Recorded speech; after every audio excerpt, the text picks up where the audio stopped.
Bismillahirrahmanirrahim. Assalamualaikum warahmatullahi wabarakatuh. InsyaAllah pada hari ini kita akan belajar KKQ tingkatan 2 bahagian tajwid dengan tajuknya Mad Wajib Muttasil. Okey, kita juga akan melihat kepada Mad Jaiz Munfasil. Kerana apabila kita belajar Mad Wajib Muttasil, selalunya ia bergandingan dengan Mad Jaiz Munfasil. Okey, kita akan lihat dahulu kepada mad wajib muttasil. Okey, kita lihat kepada pengertian mad wajib muttasil dari segi bahasa, iaitu mad yang bersambung atau berhubung. Itu bacaan panjang. Yang mana bacaan panjang itu huruf mad, alif, waw atau ya berjumpa dengan hamzah dalam satu kalimah, ataupun huruf alif, waw atau ya itu bersambung dengan hamzah dalam satu kalimah. Okey, sebagai contoh kita lihat ja'a. Ja'a di sini huruf madnya ialah alif bersambung dengan hamzah selepasnya di dalam satu kalimah. Okey, itu yang dimaksudkan dengan bersambung di sini, mad yang bersambung atau berhubung. Okey, itu dari sudut bahasa.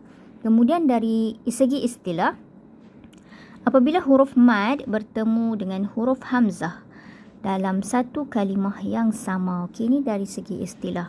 Huruf mad iaitu alif, waw atau ya berjumpa dengan hamzah dalam satu kalimah yang sama. Okey, kita akan lihat kepada penjelasan seterusnya. Huruf mad dan hamzah itu sama ada di pertengahan perkataan.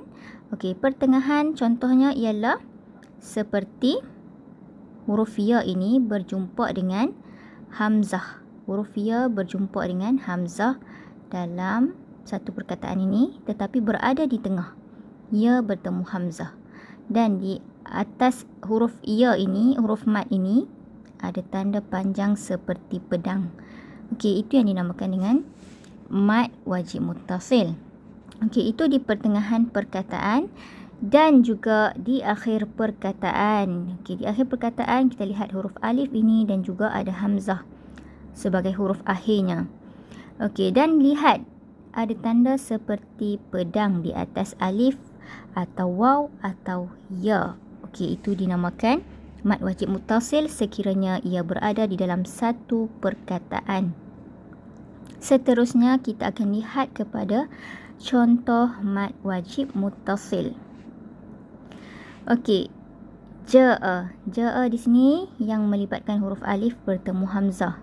Su'a, huruf waw bertemu hamzah. Ji'a, waji'a. Okey, di sini ya. Kalau huruf alif yang ada tanda bujur seperti telur di atasnya, itu bukan huruf mad. Kerana tanda ini menunjukkan ia tidak perlu dibaca panjang. Okey, jadi ia bercanggahanlah dengan penjelasan ataupun maksud huruf mad, iaitu mad itu bermaksud panjang. Jadi bila ada tanda ini pada alif atau ya atau waw, ia bukanlah huruf mad. Huruf madnya yang mana? Okey, yang ini, ya ini, yang tidak bertitik ini, kerana ia mempunyai tanda mad. Okey, jadi ya bertemu dengan hamzah. Okey, ya bertemu dengan hamzah dalam satu kalimah. Okey, cara membacanya kita cuba baca. Iza jaa. Okey, bila bacaan sambung bermaksudnya saya akan baca iza jaa sampai wal fath. Okey, kita tidak wakafkan di jaa ni. Okey, itu bacaan wasal atau sambung. Jadi dalam bacaan sambung kita boleh baca sehingga 5 harakat. 4 atau 5 harakat, tapi starting point dia mesti 4 harakat. Okey, starting point bacaan mad wajib muttasil, kita lihat dulu. Hukum membaca mad wajib muttasil menurut riwayat Hafs daripada Imam Asim, daripada Tariq Asy-Syatibi. Okey, kita di Malaysia ini mengambil Tariq Asy-Syatibi. Okey, riwayat Hafs daripada Imam Asim juga, tetapi kita mengikut Tariq ataupun aliran Asy-Syatibi. Ada juga Tariq Al-Jazari. Okey, kita tidak mengikut Tariq Al-Jazari. Tetapi dalam membaca mad wajib muttasil ini, Hafs daripada Thariq Asy-Syatibi dan Al-Jazari sepakat mengatakan panjang bacaannya ketika bacaan wasal ialah 4 atau 5 harakat.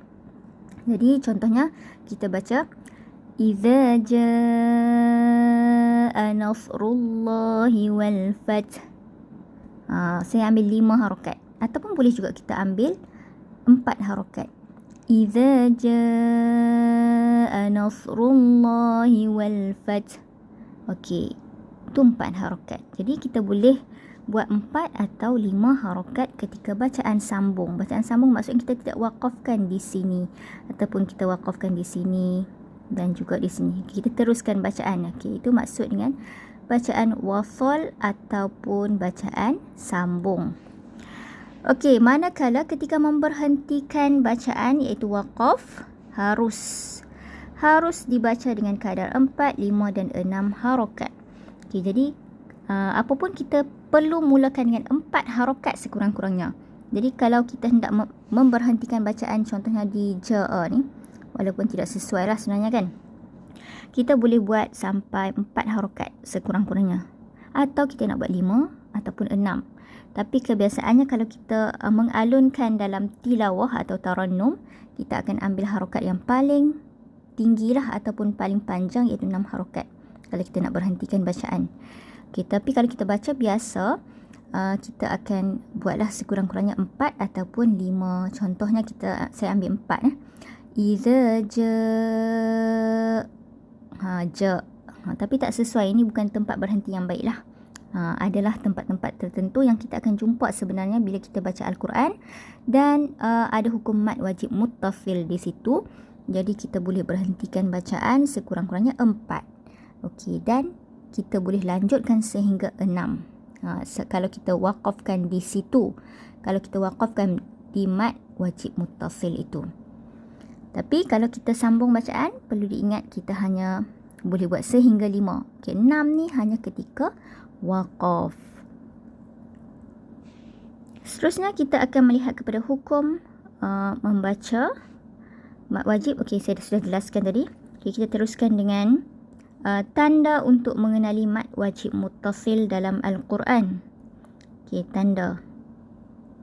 Dalam Al-Quran, Rosam Osmani. Okey, apa yang kita baca pada hari ini adalah bacaan Rosam Osmani kerana ia adalah rukun bacaan Al-Quran.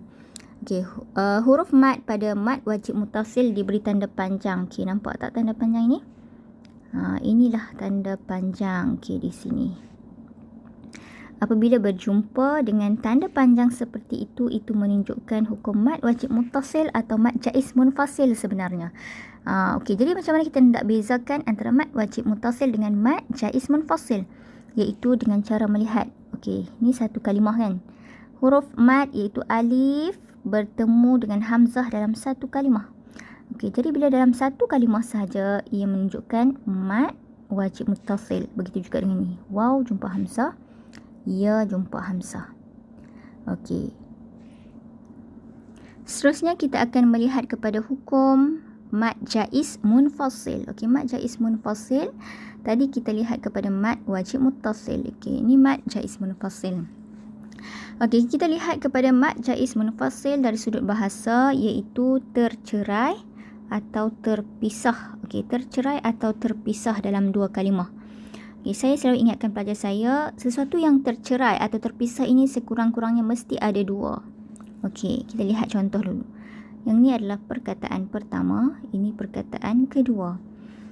Okey, huruf mad. Ingat tak? Alif jumpa hamzah. Kalau mad wajib muttasil tadi dalam satu kalimah. Okey, kalau mad jaiz munfasil. Munfasil itu bermaksud terpisah. Bermaksud huruf mad berada dalam kalimah yang lain. Nampak tak pada dalam alif ni? Alif ini adalah huruf mad. Berjumpa hamzah. Hamzah berada dalam kalimah pertama. Dalam huruf pertama kalimah kedua. Okey, ini kalimah kedua kan? Ini kalimah pertama. Hamzah berada sebagai huruf pertama dalam kalimah kedua. Okey, jadi huruf mad berada di akhir kalimah pertama ini berjumpa dengan hamzah yang berada pada kalimah kedua. Okey, jadi ada dua kalimah di sini. Huruf mad bertemu hamzah. Ini pun juga waw bertemu dengan hamzah. Okey, ini bukan huruf mad yang ada tanda telur di atasnya ni, saya sudah ingatkan tadi. Waw berjumpa dengan hamzah. Okey. Qalu berada dalam satu kalimah. Inna dalam satu kalimah. Okey, waw kalimah pertama, hamzah kalimah kedua. Begitu juga dengan fi anfusikum ini, ya dalam satu kalimah, hamzah dalam kalimah kedua. Okey, itu yang dimaksudkan dengan tercerai atau terpisah dalam dua kalimah. Jadi munfasil itu tercerai atau terpisah, seperti mana faslun kelas. Okey, kelas itu sendiri bermaksud terpisah kan. Jadi munfasil yang terpisah lah. Dari segi istilah, huruf mad bertemu dengan huruf hamzah dalam dua kalimah. Okey, saya sudah jelaskan tadi. Selain itu, huruf ya dan ha terdapat pada huruf-huruf selain itu, huruf ya dan ha yang terdapat pada perkataan-perkataan seperti ya ayyuha, ya Ibrahim, ha antum, ha ulai juga adalah mad jaiz munfasil. Okey, bagaimana penjelasannya itu? Okay, saya akan jelaskan contoh bagi ya ayyuha ini. Okey, nampak seperti satu perkataan kan? Tapi sebenarnya ada dua perkataan. Okey, saya akan tunjukkan contoh. Ya ayyuha asalnya berasal daripada ya satu perkataan, ayyuha perkataan yang seterusnya. Kalau kita belajar bahasa Arab, ya wahai, ayyuha pun wahai juga kan? Ya ayyuha. Begitu juga dengan ya Ibrahim. Ya Ibrahim. Okey. Begitu juga dengan ha antum. Ha antum. Dan ha ulai. Ha ulai. Itu asal bagi perkataan-perkataan ini. Jadi itu juga merupakan mad jaiz munfasil, dan kita kena hati-hatilah supaya kita tidak mengatakan ia sebagai mad wajib muttasil, sebab kita nampak seperti satu perkataan, hakikatnya dia ada dua perkataan. Okey, contohnya ala innahum di sini. Ala innahum qalu inna ma'akum fi anfusikum.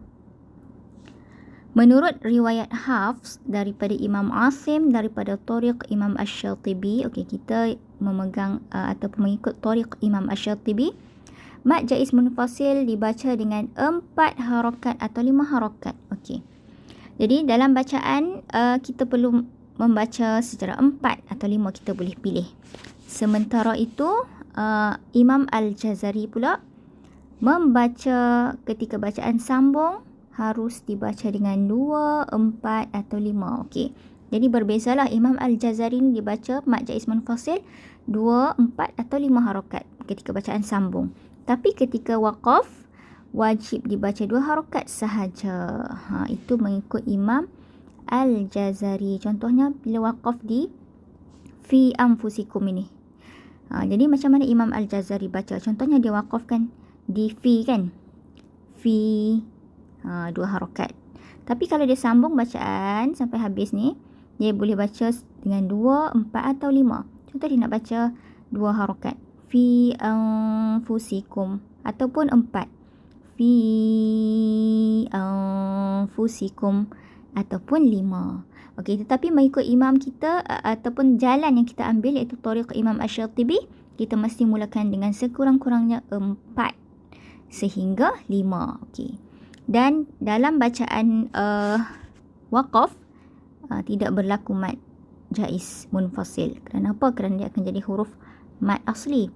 Bila contoh kita waqaf di qalu, contohnya qalu, okey, dia tak akan jadi 4 harakat kan kalau kita mengikut Tariq Asy-Syatibi ni. Jadi bila tidak menjadi 4 harakat, dia tidak berlakulah mad jaiz munfasil. Ia hanya berlaku hukum mad asli di sini, kerana waw sebelum dia ada tanda dhammah, ya sebelum dia ada tanda kasrah. Begitu juga dengan alif sebelum dia ada tanda fathah. Okey. Seterusnya, tanda bagi mad jaiz munfasil. Okey, apakah tanda-tandanya di dalam Al-Quran? Okey, sama seperti mad wajib muttasil tandanya. Nampak tak? Ala innahum ni cuma dia dalam 2 perkataan. 1, 2. Ala innahum. Okey, kita boleh baca 4 atau 5, cuma ini tandanya.